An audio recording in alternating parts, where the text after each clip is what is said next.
Hi everyone, this is Belle. Thank you for humoring me and clicking on my presentation. So we're gonna talk about Game of Thrones, the show that had everyone on the edge of their seats every Sunday night for 8 years straight. Now, one of the big things that kept people watching were the cool plot twists and storylines in the show. But another thing that people really loved were the complex narratives of every character and how they each had a very unique personality and story. And everybody wanted to know who would end up on the Iron Throne out of those characters. I mean, it is the Game of Thrones. There were some very popular top contenders like Jon Snow, Daenerys Targaryen, or my personal favorite, Tyrion Lannister.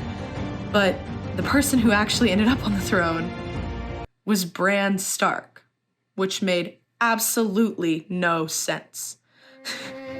This is because Bran lacks all of the qualities of a good king.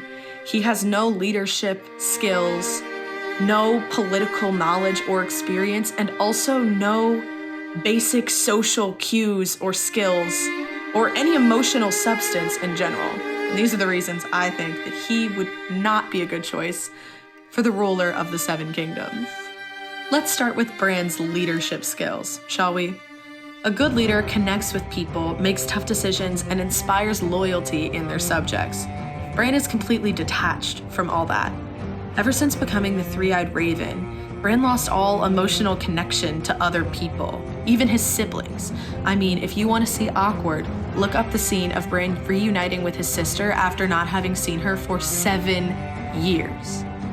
People need to feel heard and understood by their leaders, but Bran doesn't offer that. A strong leader also needs to take charge when things get rough, but Bran's more of an observer who offers cryptic advice that nobody really understands and doesn't step in when things are hard. He also spent a lot of time away from Westeros and the political scene there, and also a whole season away from the show, where nobody even noticed that he was gone. But that time away makes him unaware of the power struggles going on in that world and would just make it much harder for him to lead the Seven Kingdoms. Now let's talk about Bran's political skills, or lack thereof.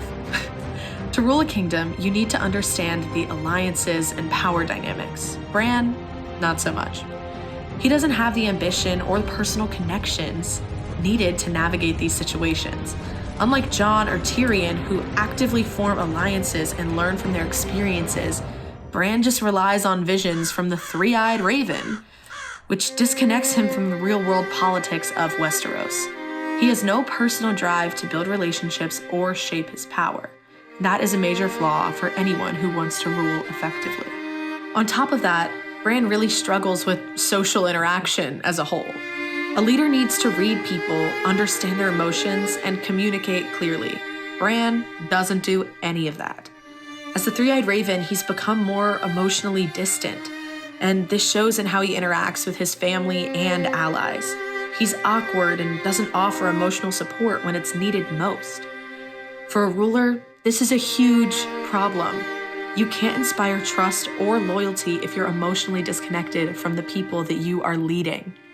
Some people argue that Bran's emotional detachment is actually a strength in the chaotic world of Westeros, that his objectivity and ability to see the past and the future give him a unique perspective.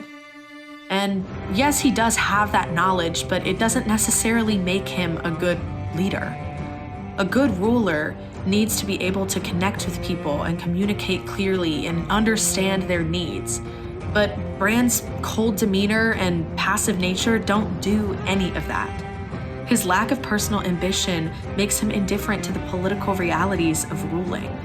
So while his knowledge might sound useful, it doesn't make up for his inability to connect with others or take charge when necessary. To wrap everything up, Bran Stark's rise to the Iron Throne was a huge letdown. He may have had the mystical knowledge of the Three-Eyed Raven, but he lacked the key traits needed to lead the Seven Kingdoms. He couldn't connect with people, he didn't have the political experience needed to navigate the complexities of ruling, and his communication skills were worse than poor. Bran's emotional detachment and passive attitude made him unfit to rule. The show built up such high expectations for a strong, capable leader, and Bran did not deliver. His ascension to the throne felt unearned, and it left many fans feeling unsatisfied with the conclusion of this epic story. And maybe one day we will find out who George R.R. Martin actually would have placed on the throne, if he ever finishes the books. Thank you all for listening.